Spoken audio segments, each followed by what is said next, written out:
Hello children, कुसुम ma'am की online class में आपका स्वागत है। प्यारे बच्चों, आज हम चौथी कक्षा की हिंदी की पाठ्य पुस्तक झिलमिल का पाठ 7 पोंगल में दिए अभ्यास को अच्छी तरह से समझेंगे, सीखेंगे।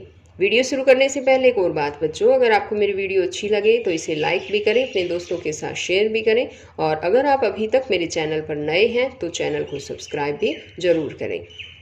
और एक और बात बच्चों, वीडियो को शुरू से लेकर अंत तक पूरी देखें ताकि आपको कंसेप्ट क्लियर हो जाए। तो देखिए बच्चों, आज हम शुरुआत करेंगे अभ्यास से। आइए शब्दों के अर्थ जानें। गुनगुनाना, धीमी आवाज में गाना। थिरकना यानी कि नाचना। निराई करना, फसल के आसपास उग आए घास फूस को हटाना। पोष, पूस का महीना। प्रतीक, चिन्ह या संकेत। बुआई करना, बीज बोना। भोज यानी कि दावत।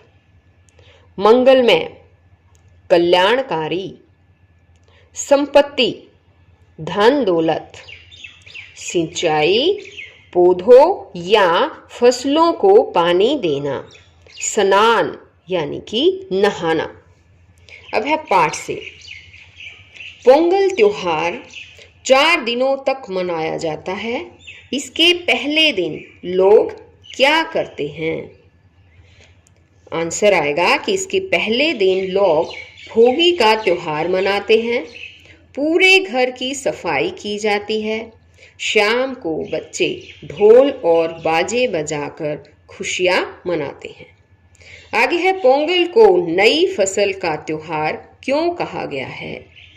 इस दिन किसान अपने खेत से सुनहरे रंग का नया धान काटकर घर लाता है, इसलिए पोंगल को नई फसल का त्योहार कहा गया है। नेक्स्ट क्वेश्चन है कि उस दिन सब कुछ नया होता है। पाठ को समझकर बताएं कि पोंगल के दिन क्या क्या नया होता है। आंसर आएगा कि उस दिन नया धान कटकर घर आता है, गन्ने की फसल तैयार होती है। नेक्स्ट क्वेश्चन है कि पोंगल के तीसरे व चौथे दिन को क्या कहते हैं?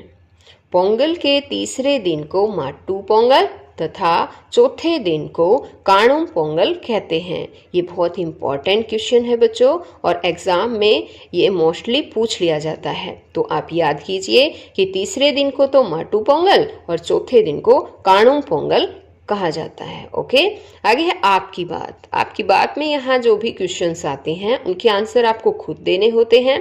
देखिए, मैं आपको एक बार समझा देती हूँ कि लोग गाय बैलों के सींगों को रंगते हैं और उन्हें रंगीन कपड़ों से सजाते हैं। आप किस त्योहार पर घर की चीजों को रंग करते हैं? तो बताओ बच्चों, घर की चीजों को हम किस त्योहार पर रंग करते हैं? पता है? हाँ, दिवाली के त्योहार पर, है ना। आगे है, पोंगल के दिन सभी मित्र और सगे संबंधी मिलकर बढ़िया भोजन करते हैं। आप मकर संक्रांति के दिन क्या क्या खाते हैं? तो मकर संक्रांति पे हम क्या क्या खाते हैं बताओ? मूंगफली, रेवड़ी, गज्जक, कई लोग चूरमा भी बना लेते हैं, है ना। अब आगे, किसान के जीवन में मिठास आ जाती है। इस वाक्य में जीवन में मिठास आना का मतलब है जीवन में खुशहाली आना। ऐसी और कौन सी बातें हैं जिनसे आपके जीवन में मिठास आती है? बताओ बच्चों। जब आप कोई अच्छा काम करते हैं तो आपके मम्मी पापा आपको शाबाशी देते हैं, तब भी आपके जीवन में मिठास आ जाती है ना। और जब आप अच्छा सा होमवर्क करके जाते हैं और मैम या सर ने जो भी बोला है उन सभी क्वेश्चंस को याद करके जाते हैं और टीचर को जाने के बाद सुनाते हैं, तो टीचर जब खुश होकर शाबाशी देता है तो भी जीवन में मिठास आ जाती है ना। और बताओ, आपका बर्थडे आता है, मनाते हैं, तब भी आती होगी, है ना। या फिर किसी की शादी में जाते हो तब भी आपके जीवन में मिठास आती होगी, है ना। अब आगे है कि किसान बुआई, सिंचाई, निराई आदि खेती बाड़ी के सारे काम मौसम के अनुसार करता है। खेती बाड़ी का काम करने के लिए बहुत से उपकरणों की आवश्यकता होती है। बताएं कि आपके आसपास खेती बाड़ी में किन किन उपकरणों का इस्तेमाल होता है। तो हल होता है, ट्रैक्टर का इस्तेमाल, इंजन, मोटर इत्यादि। और आपके यहाँ और भी कुछ है तो आप उनका भी नाम यहाँ पर लिख सकते हैं। आगे है भाषा की बात। किसान का जीवन प्रकृति से जुड़ा रहता है। वह प्रकृति के साथ ही हंसता रोता है, नाचता गाता है। बुआई, सिंचाई, निराई आदि खेती बाड़ी के सारे काम वह मौसम के अनुसार करता है। वाक्य के ऊपर के वाक्यों में आए किसान शब्द की जगह किसान की पत्नी लिखकर सभी वाक्यों को दोबारा लिखें। तो यहाँ देखो किसान, किसान शब्द यहाँ आया ना बच्चों, इसकी जगह हमें किसान की पत्नी लिखना है और यहाँ पर जो जगह दे रखी है वो हमें यहाँ पर लिखना है। जितने भी वाक्य आए देखो, तो हम कैसे लिखेंगे एक बार मैं समझाती हूँ, लिखना आपको है। किसान की जगह आएगा किसान की पत्नी का जीवन प्रकृति से जुड़ा रहता है। वह प्रकृति के साथ ही हंसती रोती है। वह स्त्री है ना, इसलिए यहाँ पर हंसती रोती आएगा, ठीक है। नाचती गाती है। बुआई, सिंचाई, निराई आदि खेती बाड़ी के सारे काम वह मौसम के अनुसार करती है। ओके, इस तरह से आपको यहाँ पर लिखना है।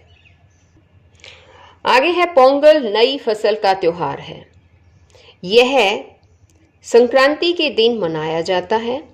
ऊपर दो वाक्य लिखे हैं, आइए इन्हें मिलाकर एक वाक्य बनाएं। पोंगल नई फसल का त्योहार है और यह संक्रांति के दिन मनाया जाता है। तो यहाँ पर जो दो दे रखे थे सेंटेंस, उनको एक बना दिया गया और किससे जोड़ दिया गया, और जो है वो लगाकर इनको जोड़ दिया गया है। इसी तरह नीचे कुछ वाक्य दिए गए हैं, उन्हें मिलाकर एक वाक्य बनाएं। तो देखो, लोग गाय बैलों के सींगों को रंगते हैं, वे उन्हें रंगीन कपड़ों से सजाते हैं। तो बताओ बच्चों, हम कैसे बनाएंगे इसको? लोग गाय बैलों के सींगों को रंगते हैं। और दूसरा सेंटेंस जोड़ने के लिए हम यहाँ तथा लिखेंगे, तथा वे उन्हें रंगीन कपड़ों से सजाते हैं, ऐसे लिखेंगे, ठीक है।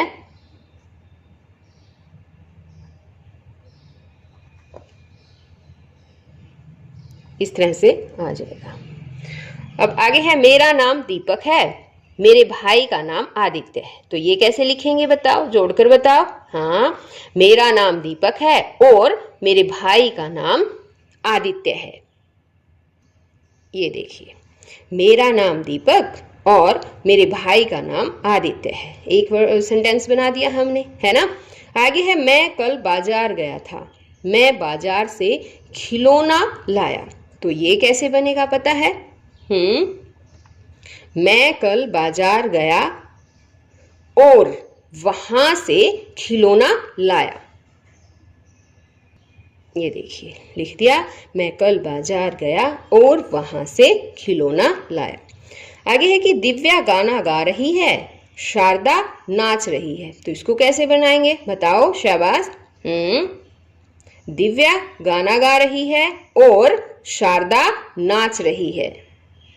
ये देखिए, दिव्या गाना गा रही है और शारदा नाच रही है। ये इस तरह से बन जाएगा। आगे है, लोग गाय बैलों के गले में फूल मालाएं पहनाते हैं। मक्का जब आग में डाला जाता है तो यह खील की तरह फूल उठता है। तो यहाँ पर देखो, एक तो ये फूल आया, एक यहाँ पर ये फूल आया। अब अंतर क्या है देखो, पहले वाक्य में फूल शब्द का अर्थ है फूल यानी कि पुष्प, और दूसरे वाक्य में फूल का अर्थ है फूलना, यानी कि खील की तरह फूल उठता है मक्का, तो यहाँ फूलना का, फूल का मतलब फूलना है। नीचे शब्द 2 बार दिए गए हैं, उनके अलग अलग अर्थ पता करें और लिखें। तो यहाँ देखो अरुण, अरुण का मतलब होता है लाल और एक अरुण का मतलब होता है सूर्य। उत्तर, एक उत्तर का मतलब होता है जवाब और एक उत्तर का मतलब है एक दिशा, दिशा भी होती है ना, उत्तर दक्षिण पूर्व पश्चिम, इस तरह से, तो उत्तर एक दिशा का नाम भी है। पत्र चिट्ठी को भी कहते हैं और पत्र पता को भी कहते हैं। पत्र पत्ता, यानी कि जो पेड़ का पत्ता होता है ना, वो वाला पत्ता है बच्चों यहाँ पर, ये पत्र पत्ता।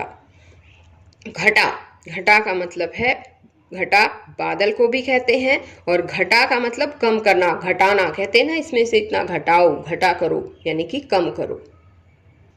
कुल यानी कि खानदान और कुल का मतलब समस्त, यानी कि टोटल, जिसको इंग्लिश में बोलते हैं समस्त।